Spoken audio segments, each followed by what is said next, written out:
എന്താണ് ഇവിടെ ഒന്ന് ഒറ്റയ്ക്ക് ഇരിക്കണ? ഒന്നുമില്ലടോ, ഞാനേ ഇങ്ങനെ ചിന്തിച്ചു നോക്കിയപ്പം നമ്മുടെ അരുവിക്കര വീട് തന്നെയായിരുന്നു ഒന്നുകൂടെ അടിപൊളിയും തോന്നുക.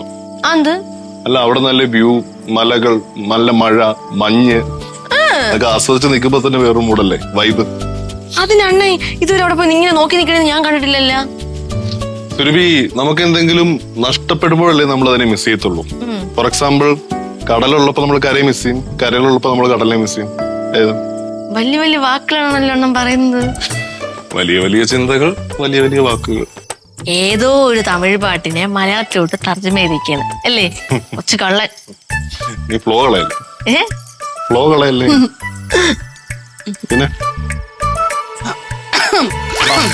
ലക്ഷ്മി, നിനക്ക് നല്ല ചുമയുണ്ട് കേട്ടാ. നമ്മൾ വന്ന അവരെ ഒന്ന് ചുമച്ചറിയിച്ചതാ. ഞങ്ങൾ എന്തെങ്കിലുമൊക്കെ മിണ്ടിയും പറഞ്ഞുകൊണ്ടിരിക്കുമ്പോ കറക്റ്റ് വരും രണ്ടുപേരും. എന്താ അല്ലേ അത്? അയ്യോ, നിങ്ങളുടെ ഇടയിൽ കട്ടുറുമ്പാവാൻ വേണ്ടി വന്നതല്ല. അതെ, ഈ പ്രദേശം പറയില്ലേ പ്രശോഭന, നമ്മൾ അരുവിക്കര വീടുണ്ടല്ലോ, അവിടത്തെ പോലെ മഞ്ഞും മലയും മരങ്ങളൊന്നും ഇവിടെ ഇല്ലാന്ന്.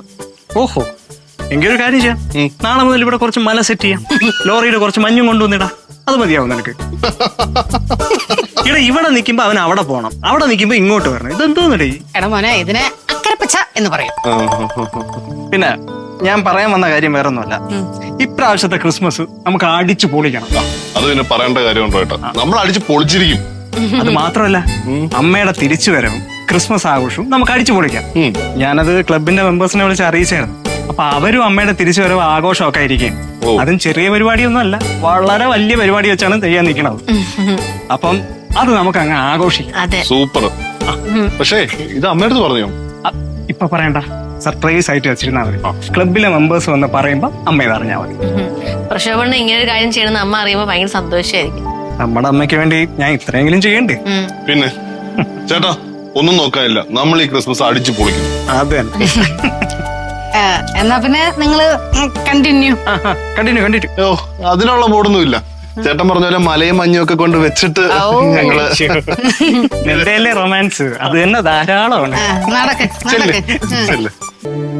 പ്രശോഭേട്ടൻ വിഷമിക്കണ്ട, എന്റെ ഒരു നല്ല ഐഡിയ ഉണ്ട്. അതാവുമ്പോ ആഘോഷവും നടക്കും, ക്രിസ്മസ് പരിപാടിയും നടക്കും. അതെന്തോന്നു? ക്ലബിലെ അമ്മയ്ക്ക് പകരം ഞാൻ ഗസ്റ്റ് ആയിട്ട് വരാം. ഈ നാട്ടിലേക്കുള്ള എന്റെ ഒരു തിരിച്ചുവരവും കൂടെ ആവും. എടി, തിരിച്ചു വരാൻ നീ സെൻട്രൽ ജയിലിലായിരുന്നു, അതാ ഫീൽഡ് ഔട്ട് ആയി പോയ സിനിമ നടിയാ. പ്രശോഭേട്ട, ഞാനൊരു കാര്യം പറയുന്നോണ്ട് ഒന്നും തോന്നരുത്.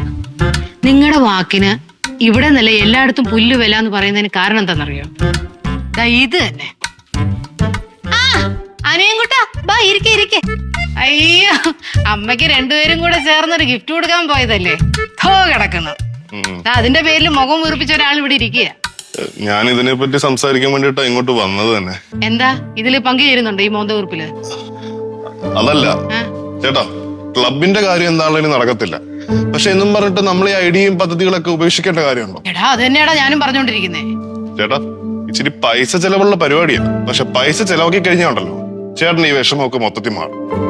എടാ, പൈസയിലുള്ള പരിപാടിയാണെന്നുണ്ടെങ്കിൽ പ്രശോഭേട്ട എനിക്കാ പൈസ, ഞാനത് ചെലവാക്കി നല്ല രീതിയിൽ ആഘോഷമാക്കി തരാം.